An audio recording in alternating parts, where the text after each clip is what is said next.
Step into fall with the Maple Bacon Old Fashioned.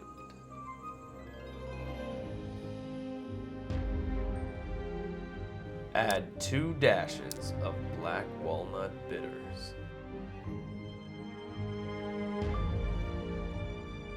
Next comes 1/4 of an ounce of maple syrup.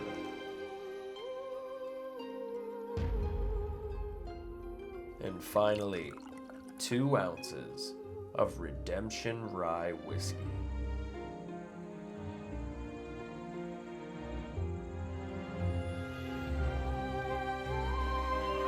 Add 1 large rock of ice. Stir for 5 to 10 seconds. Finally, garnish with an undeniable peppered bacon strip.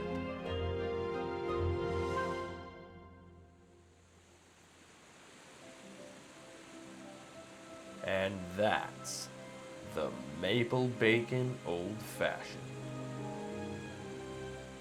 When sweet and savory come together, this is just the beginning.